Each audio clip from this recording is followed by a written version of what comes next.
দিনহাটা পৌরসভার পক্ষ থেকে ফুটপাত ব্যবসায়ীদের রাস্তা থেকে সরাতে বিশেষ অভিযান। বুধবার সকাল 11:30 থেকে দিনহাটা পৌরসভার পক্ষ থেকে এই অভিযান নেওয়া হয়। এদিনের এই অভিযানে উপস্থিত ছিলেন দিনহাটা পৌরসভার chairman Gourishankar Maheshwari, vice chairman Sabir শাখা চৌধুরী, তৃণমূল নেতা বিশুধর থেকে শুরু করে পৌরসভার বিভিন্ন ওয়ার্ডের কাউন্সিলররা। মূলত এদিন ফুটপাত ব্যবসায়ীদের শেষবারের মতো ফুটপাত থেকে কিছুটা দূরে নিজেদের দোকান সরিয়ে নেওয়ার কথা জানানো হয় পৌরসভার পক্ষ থেকে। পাশাপাশি তাদের আরও জানানো হয়, যদি আজকের পর তারা ফুটপাত থেকে তাদের নিজেদের দোকান কিছুটা দূরে সরিয়ে না নিয়ে যায়, তবে সেই সব ফুটপাত ব্যবসায়ীদের বিরুদ্ধে বিশেষ ব্যবস্থা গ্রহণ করতে বাধ্য হবে দিনহাটা পৌরসভা। উল্লেখ্য, বেশ কয়েকদিন আগে রাজ্যের মুখ্যমন্ত্রী মমতা বন্দ্যোপাধ্যায় ফুটপাত দখল মুক্ত করতে নির্দেশ দেন রাজ্যের সমস্ত পৌরসভাকে। সেই মোতাবেক এই অভিযান বলে জানান পৌরপিতা।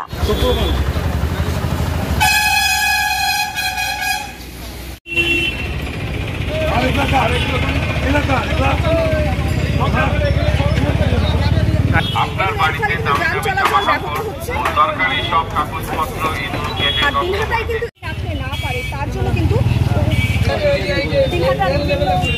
আমি দিচ্ছি আমারটা, যদি অসুবিধা হয় ডাক্তার বলে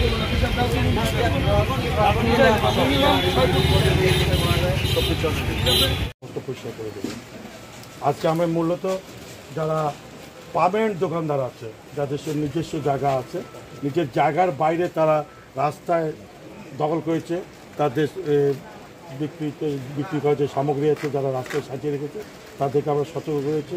সাইনবোর্ড যা আছে আপনাদের ভিতরে দিন, আপনার জায়গা আছে জায়গাতে রাখুন। আর যারা ফুটপাতে ছোটো ছোটো দোকান, ঠেলা, রিক্সা বা টেবিল চেয়ার নিয়ে ব্যবসা করছে তাদেরকেও সতর্ক করেছি দোকানটা একটু ছোটো করতে, হ্যাঁ, ছোটো করে যাতে একটা সুন্দর আমরা পরিবেশটা তৈরি করি।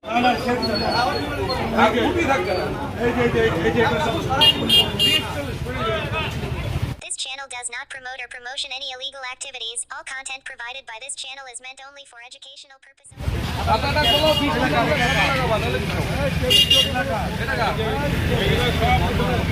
ছোট করো, ছোট করো।